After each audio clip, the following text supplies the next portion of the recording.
Welcome back. Our next project that we are going to be making here in the studio is called Ethereal. This is a pattern that we designed using Hoffman Fabrics Dream Big Ethereal collection. Bring it up here so you can see it.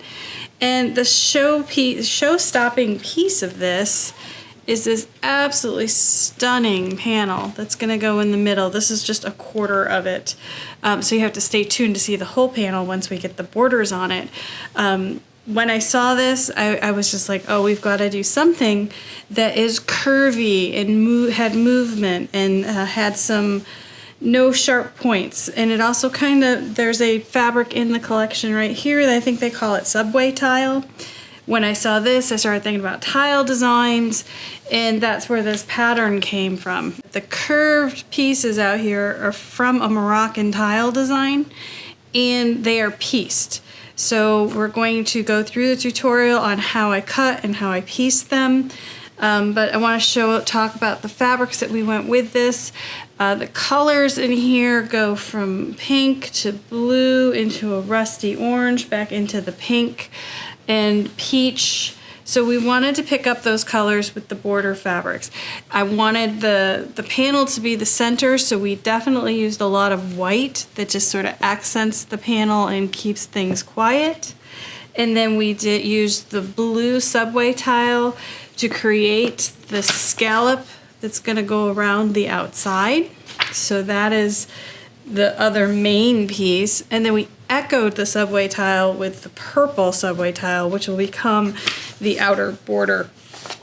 And then once we had that figured out, we used some pinky salmon color for the inner border, the avocado kind of, I don't know if avocado is the right color, but this really soft kind of moss green for the outer border, or the outer inner border. This is the panel border.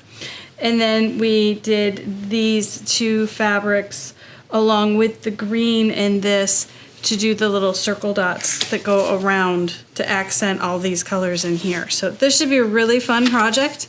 We are going to show you how to cut the templates out two different ways. I'm going to show you how I would cut them out from the paper. And then recently we just got a Cricut maker here in the studio, so I'm also going to try cutting them out on the maker to see how much easier that may be. And then we'll go over how to cut curves, and then just how you deal with a panel and square it up, and then how to put it together. We are ready to cut our ethereal quilts. It's the one with the beautiful panel and the curved piece border, which I'm going to try to use our Cricut to cut. But first we need to cut the parts that aren't being cut over there. So the panel being the first, we need to fussy cut a 42-inch square. So yeah, this is like an extra wide panel, which is quite nice. So to cut a large panel like this, the first thing I'm going to do is lay it out, and I have it folded in half for my space. And there is a printed, the printing stops in the corner.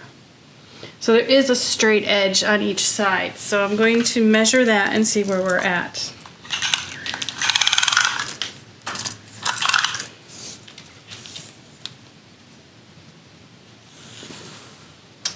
And the panel is 44 and a half. 44, almost 45. It is 45 inches, which means to get 42 and a half, you get a calculator, put 45 minus 42 and a half and divide it by 2. I need to take 1.25 inches off of each side in that direction. And that's the salvages to me, so it's the cut sides we're taking 1.25 inches off of. And we're going to measure it again.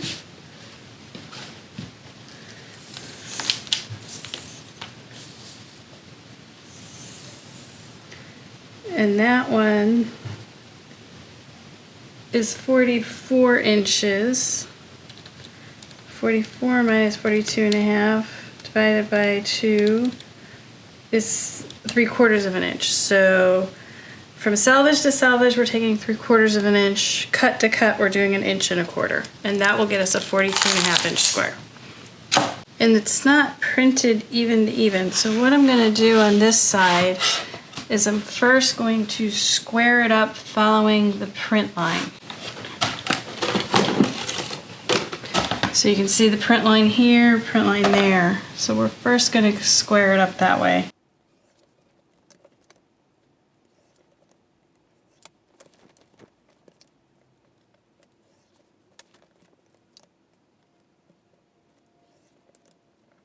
Alright, so that's cut that way. Now we need to measure it. So it is 44, so I need to take 3/4 of an inch off each side. But now the selvage is gone, so I don't have to fight with it while I'm trying to figure out the measurements. So now we're going to take 3/4 of an inch off of the side. The thing with panels is you do have to be more fussy, and you have to measure twice, cut once. It is very easy to screw them up. Now we do design all ours with a floating border that you can always make wider if you cut your panel too small.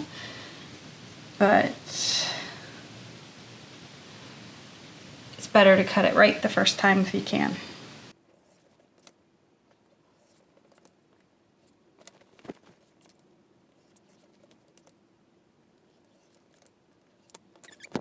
See if I got it right, or if I will be adjusting my border to fit.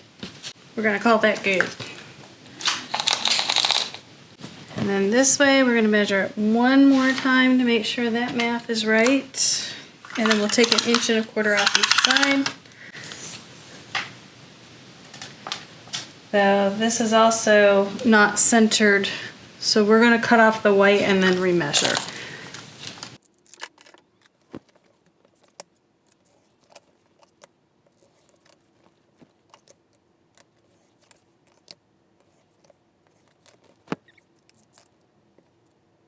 So 45 minus 42.5 divided by 2, 1.25. So we're going to cut 1.25 off each side.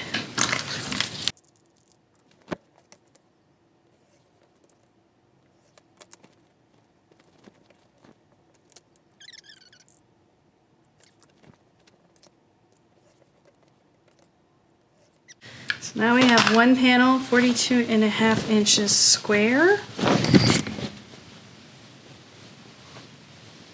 Isn't that just the most beautiful panel? I think that's just so pretty. So all right, so next up is cutting the rest of the quilts. So we're gonna do the borders, and then we're going to cut the pieces for the curved piecing. So first I gotta put my pieces in order. All right, so speckle dark peach.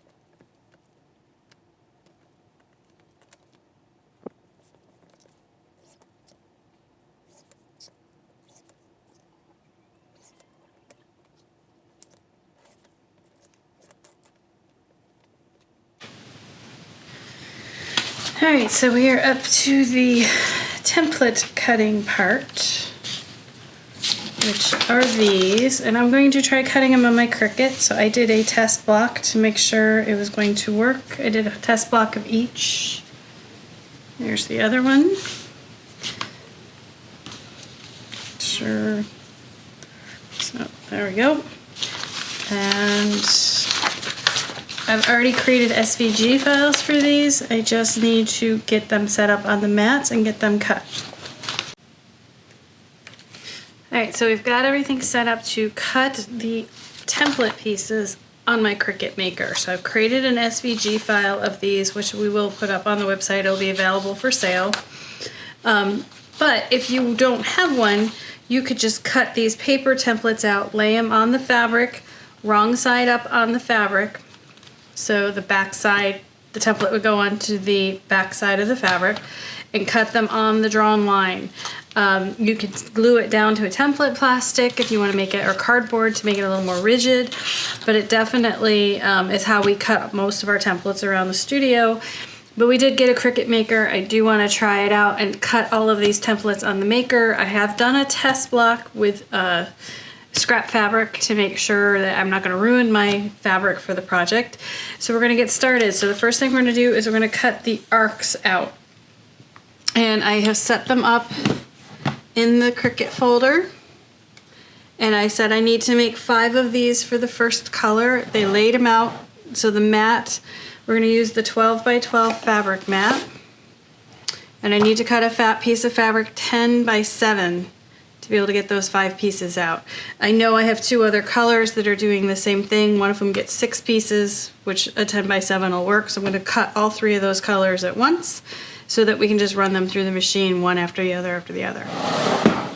I cut the 10 by 7 pieces. I am going to take them over the ironing board and iron out the wrinkles so that we have a nice flat piece to cut with. And these are batiks from Hoffman. The whole collection, all the fabrics in this quilt are from Hoffman Fabrics. It's featuring the Dream Big Ethereal Pattern. So we just named our pattern, or the Dream Big Ethereal Collection, we named our pattern Ethereal. Okay, so we need a 10 by 7. Alright, so these are pressed, and I'm going to put it on the mat. And the one thing I have learned using the Cricut so far is that when you stick it down, don't touch the fabric adhesive, the adhesive on the fabric grip mat, because it wears off fairly quickly. But you do want to brayer the fabric down, and you want to brayer it parallel to the selvage. If you do it this way, it kind of wrinkles. This is a batik, so it's working both ways, but some of the cottons, if it's a thinner cotton, you can only brayer it in one way without it getting wrinkled. Alright, so we're ready. We have our rotary cutter blade in the Cricut. Bring this closer so you can actually see it. So you load it.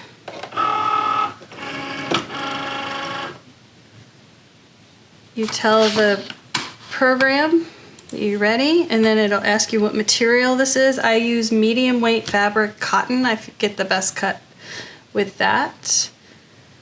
It'll tell you to put the rotary cutter in, which I already have, and then you just hit the C and it will do the cutting for me.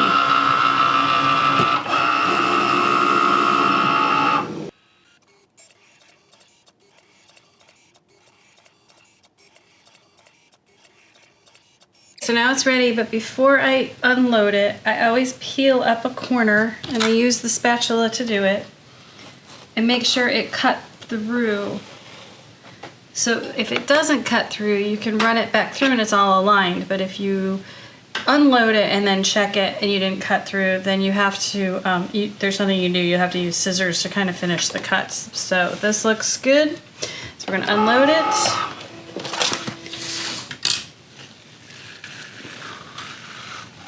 Just like that, I've got 5 arcs cut. And again, I use the spatula to peel it up. 1, because it helps me not stretch the edges of the bias fabric, and 2, it gets most of it up off the mat without leaving strings. So I just started under one corner, just sort of work it under and rock it, and that's how we get them up. Thinner fabric will fray if you're not careful, so you want to be really careful when you're pulling it up. And if you're doing something like this where these are all biased, you don't want to stretch them. So let the spatula do the work so you don't stress the fabric. There we go. So there's the first 5, and then we're going to go ahead and cut the next 5, and we need 6 of the green, so I'll leave that one to last. Now if you have multiple mats, you can set them up while you're running one, set up the next mat, and so on. We'll probably do that in some of our bigger projects. These threads don't really hurt it. I clean them off when I can.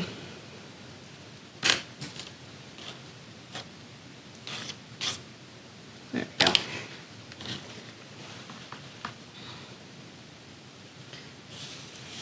So I'm done with that one.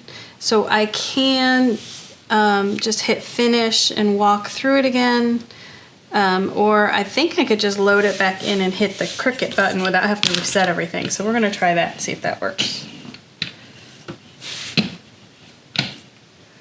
And yeah, when you're brayering this on, you don't want to stretch the fabric that way either. So you always want to have a balance between getting it stuck to the sheet and not stretching it. So let's see what happens.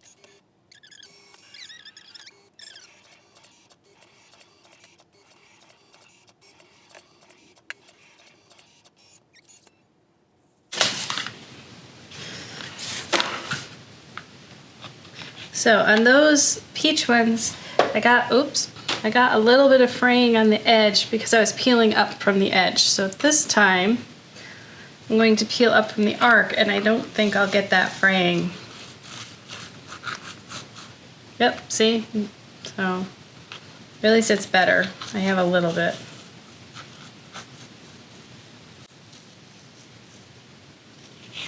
There we go. So doing it from the center seems to help.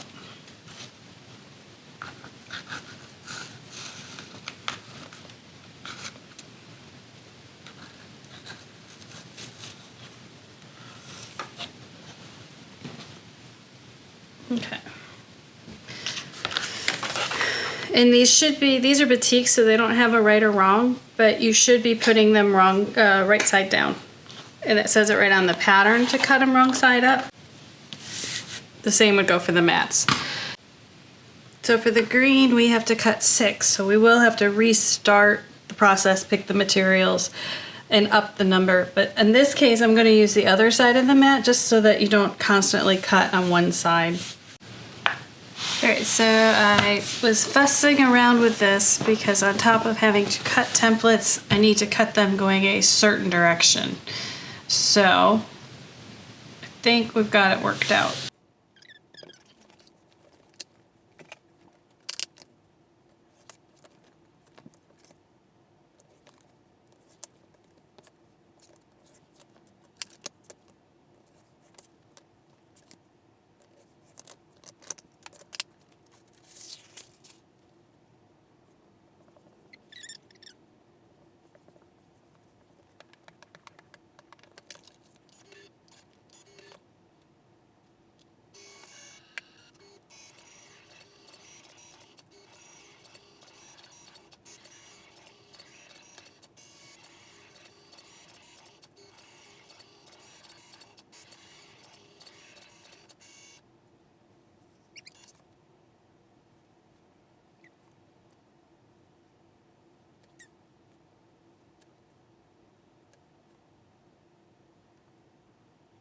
Alright, so we've got all our pieces cut, and I used the Cricut maker to cut them. And I love using the maker when I have fusible on the back or I'm using a denser fabric. Like this was a denser fabric and it cut beautifully. This stuff was a little bit thinner, and you can say it just frayed a little bit on the edges. It won't affect it because it's in the seam allowance. But that would be one of the drawbacks to cutting with the maker versus just cutting it with the rotary cutter. Plus side is I didn't have to make a template for each one from our pattern, and I could cut them, and I know they're very accurate because they were all cut on a machine. So the next step will be to start to put these together, and they are all curves, so I'm going to show you my trick with the curves, and we'll start sewing the blocks together, and then we'll get the panel done and then the quilt done.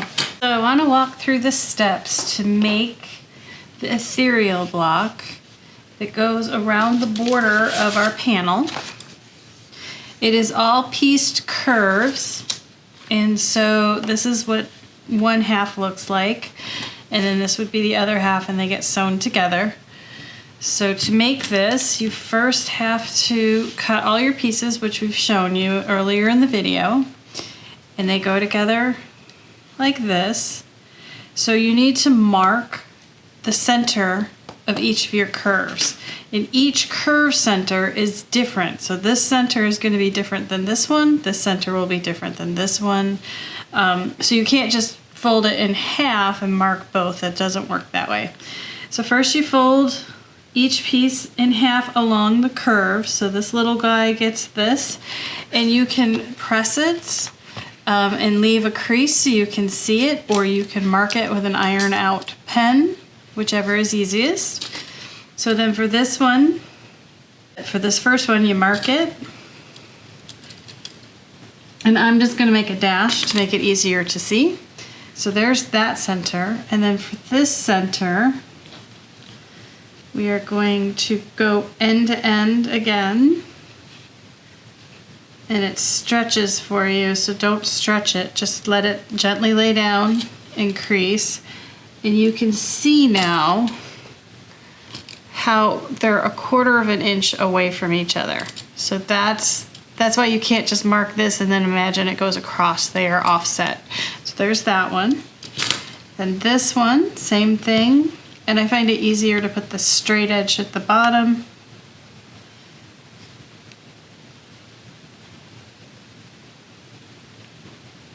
Careful not to stretch it.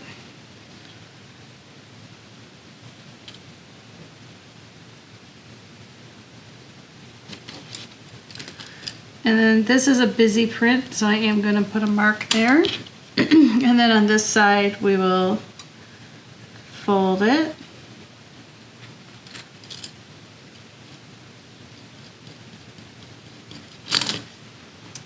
Alright, and these are like 3/4 of an inch off. So again, you can't just fold it once, you have to fold along each curve. So there's that one. And then this is the last one.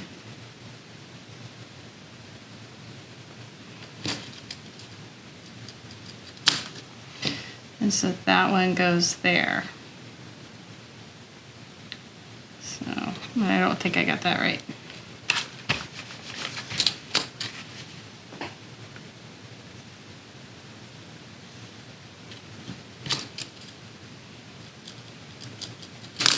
Okay, so then you glue them together, and I start in the center for all curves, and I usually put the glue across 1/2 of the arc.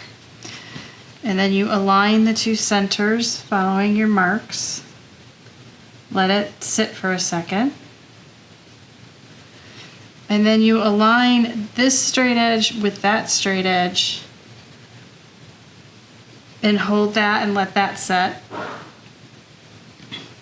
And then once those two set, keeping your fingers at both those points, you just sort of ease in the rest of it and squeeze it into place. This means you don't have to pin it and there won't be any pleats or anything. You know it's right before you get to the sewing machine. And then we do the same thing on this side. And again, straight edge to straight edge, we align those to get that correct. And if you have the center correct and this one correct, then you can get the arc to just pop right into place. Gently tug it, don't pull real hard because this is bias and it will stretch. And then you can let it set so it dries. Don't go to the machine right away, let it set for a couple of minutes. But you can gently pop this open and make sure you're not going to have any pleats. So that's kind of a guarantee before you go over. And then when you go to the machine, which we'll show you, I use a 1/4 inch foot without the flange on the side. I find it easier, and I do sew a scant 1/4 inch, which I'm not a big fan of doing 1/4 inch versus scant, but in this case, you do want narrower versus a fatter 1/4 inch. And you're going to put the convex part on the bottom and the concave part on top. And I always know that's the cave because you go into a cave. And this is the convex. So that one's ready to go. I can sew that. We're going to do this one. Half. Align the side, the centers.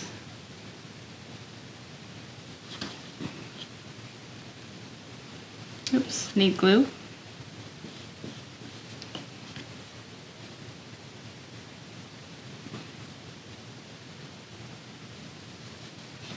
Again, you can flip that open.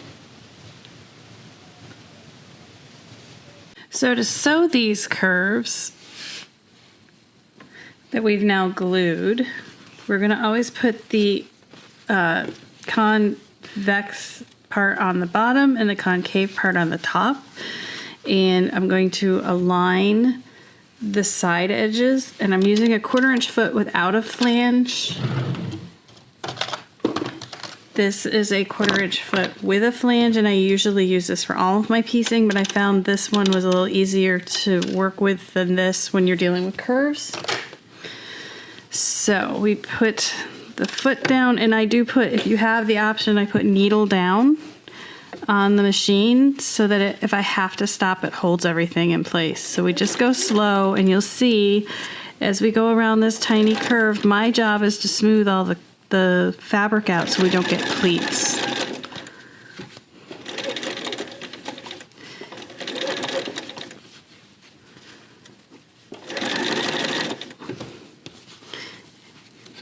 And you're just going to slow and steady all the way around. All right, so that is the first half. This half is the one I talked about that normally you would do this on the bottom and the concave piece on top. But because this is so skinny, I don't know why, it's just easier to do it this way. So this is where needle down, I just start. And it's a very gentle curve, so it's not a hard one to get into position.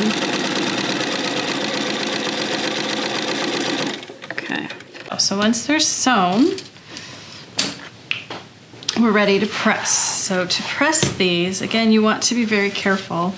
I always find it easier to press it towards the convex or the concave side. So the vex is on the bottom, the cave is on top, and we're going to press that way. So you want to make sure you don't have any fabric caught with glue. You can gently pop that up, and you'll notice I'm only ironing the curve. I'm not going all the way out here to the edge because I don't want to distort this. So there's that one and this one. So when you go to sew this one, it is so much easier. Normally I put the convex piece on the bottom and the concave on top, but with this being so skinny at each end, I found it easier to sew it this way, to put the bigger piece on top and sew. I had a little more control. So you can try that. And here you can see the glue the fabric rolled in, so I'm gently pulling it out so it doesn't have a fat seam. And just take the side edge of your iron and press it out. And so there is the corner. And then we have to put this piece to this piece. So the center is marked, this one is not.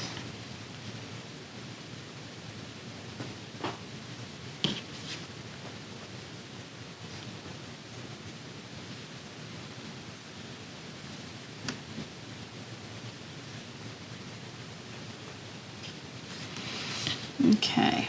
And again, I'm going to leave a mark here so I can actually see where I'm at.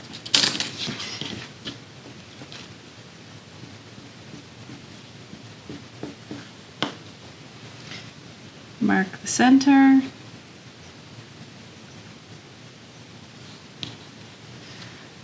And then the straight sides here.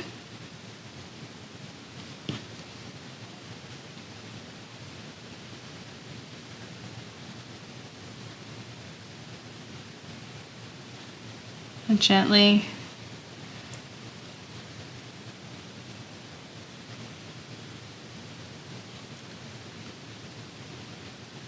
and there's that one, and then we do the other side. Okay, and on this one you're going to have it stick past, just like this one stuck past, this one will stick past. You'll have a little dog ear there. Okay, and then once you have that glued, and see here you can see it's coming unglued, you can just add a little more glue.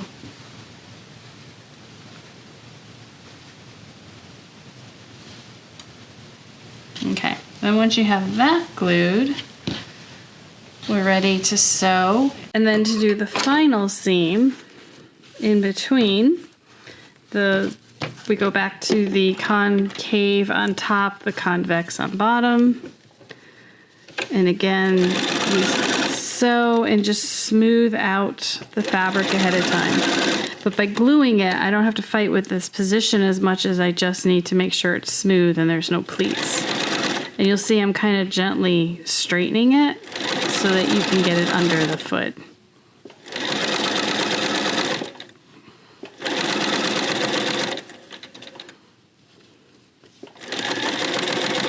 You see my fingers over here are pulling the fabric gently just so that there's no pleating. And then as we get to the bottom, I make sure those two line up to finish. And there's that one. And then we're ready to press. So we're going to press again up towards the concave piece.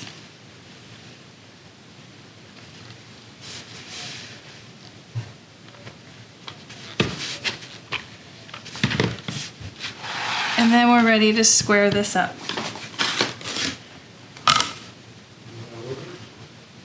So when I go to square this up, I use this corner to square up with because that's the right angle.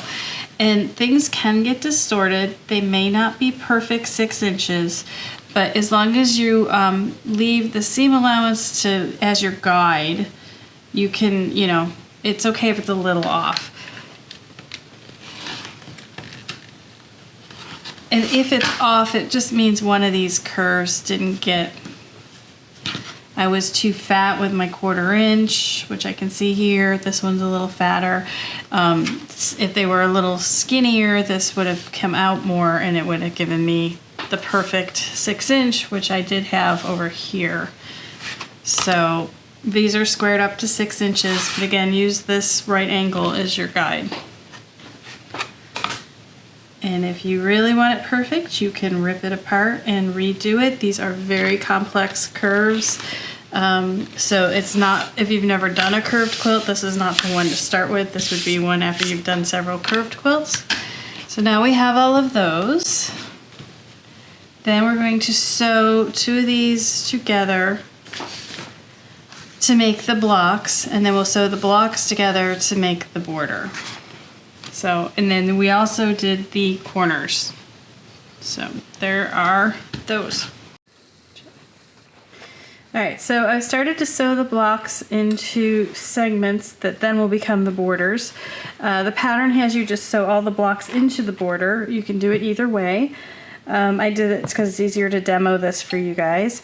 And I'm using a strip stick and a purple thing to press the seams open.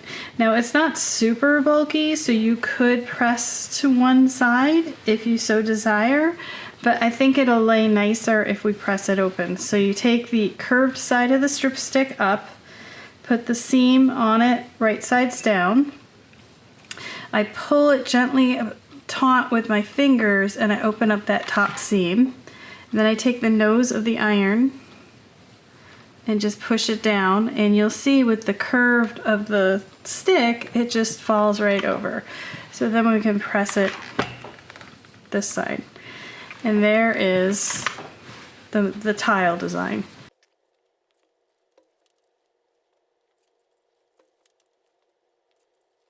So here is our ethereal quilt back from the quilter. This one features a panel from Hoffman Fabrics in the collection Dream Big Ethereal. I hope you've enjoyed the tutorial on how to do the curves and how to use the cricut cutter to cut them. This one was quilted by Monica Chrome, and she did an awesome job. She did these swirls all over it. I'm not sure how easy it is to see them here. It is just, it's stunning. It's very good quilting for a very good quilt, and I thank you for watching our tutorial.